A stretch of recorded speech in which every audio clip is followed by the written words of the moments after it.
हर हर महादेव। दोस्तों, शिव पुराण की रुद्र संहिता के 5वें अध्याय में आपका स्वागत है और हमारी आपसे ये प्रार्थना है, शिव पुराण की कथाएं अपने बच्चों को अवश्य सुनाएं। तो दोस्तों, आज की कथा में हम नारद जी के शिव तीर्थों में यात्रा तथा ब्रह्मा जी से नारद जी ने क्या प्रश्न किया उसके विषय में जानेंगे। तो चलिए कथा आरंभ करते हैं। सूत जी बोले, महर्षियों, भगवान श्रीहरि के अंतर्धान हो जाने पर मुनिश्रेष्ठ नारद शिवलिंगों का भक्तिपूर्वक दर्शन करने के लिए निकल गए।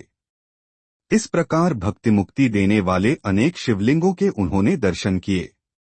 जब उन रुद्रगणों ने नारद जी को वहां देखा तो वे दोनों गण अपने शाप की मुक्ति के लिए उनके चरणों पर गिर पड़े और उनसे प्रार्थना करने लगे कि वे उनका उद्धार करें।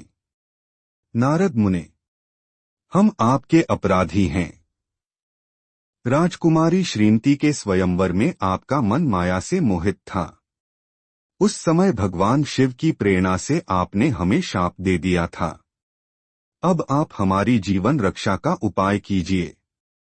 हमने अपने कर्मों का फल भोग लिया है।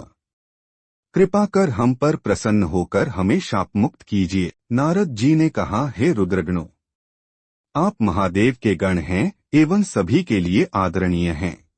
उस समय भगवान शिव की इच्छा से मेरी बुद्धि भ्रष्ट हो गई थी, इसलिए मोहवश मैंने आपको शाप दे दिया था। आप लोग मेरे इस अपराध को क्षमा कर दें, परंतु मेरा वचन झूठा नहीं हो सकता, इसलिए मैं आपको शाप से मुक्ति का उपाय बताता हूँ। मुनिवर विश्रवा के वीर्य द्वारा तुम एक राक्षसी के गर्भ में जन्म लोगे। समस्त दिशाओं में रावण और कुंभकर्ण के नाम से प्रसिद्धि पाओगे। राक्षस राज का पद प्राप्त करोगे। तुम बलवान व वैभव से युक्त होगे। तुम्हारा प्रताप सभी लोकों में फैलेगा। समस्त ब्रह्मांड के राजा होकर भी भगवान शिव के परम भक्तों में होगे। भगवान शिव के ही दूसरे स्वरूप श्री विष्णु के अवतार के हाथों से मृत्यु पाकर तुम्हारा उद्धार होगा तथा फिर अपने पद पर प्रतिष्ठित हो जाओगे। सूत जी कहने लगे कि इस प्रकार नारद जी का कथन सुनकर वे दोनों रुद्रगण प्रसन्न होते हुए वहां से चले गए और नारद जी भी आनंद से सराबोर हो मन ही मन शिवजी का ध्यान करते हुए शिवतीर्थों का दर्शन करने लगे।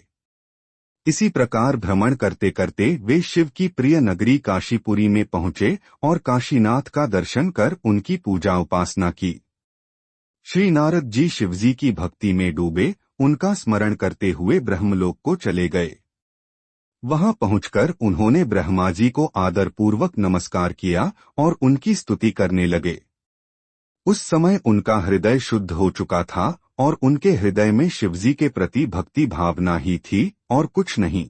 नारद जी बोले, हे पितामह, आप तो परमब्रह्म परमात्मा के स्वरूप को अच्छी प्रकार से जानते हो। आपकी कृपा से मैंने भगवान विष्णु के महात्म्य का ज्ञान प्राप्त किया है एवं भक्ति मार्ग, ज्ञान मार्ग, तपो मार्ग, दान मार्ग तथा तीर्थ मार्ग के बारे में जाना है, परंतु मैं शिव तत्व के ज्ञान को अभी तक नहीं जान पाया हूँ। मैं उनकी पूजा विधि को भी नहीं जानता हूँ। अतः अब मैं उनके बारे में सभी कुछ जानना चाहता हूँ। मैं भगवान शिव के विभिन्न चरित्रों, उनके स्वरूप तथा वे सृष्टि के आरंभ में, मध्य में किस रूप में थे, उनकी लीलाएं कैसी होती हैं और प्रलय काल में भगवान शिव कहाँ निवास करते हैं, उनका विवाह तथा उनके पुत्र कार्तिकेय के जन्म आदि की कथाएं मैं आपके श्रीमुख से सुनना चाहता हूँ। भगवान शिव कैसे प्रसन्न होते हैं और प्रसन्न होने पर क्या क्या प्रदान करते हैं, इस संपूर्ण वृत्तांत को मुझे बताने की कृपा करें। अपने पुत्र नारद की ये बातें सुनकर पितामह ब्रह्मा बहुत प्रसन्न हुए। तो दोस्तों, आज की कथा यही समाप्त हुई तथा शिव पुराण की आगे की कथा जानने लिए हमारे चैनल को सब्सक्राइब अवश्य करें। हर हर महादेव।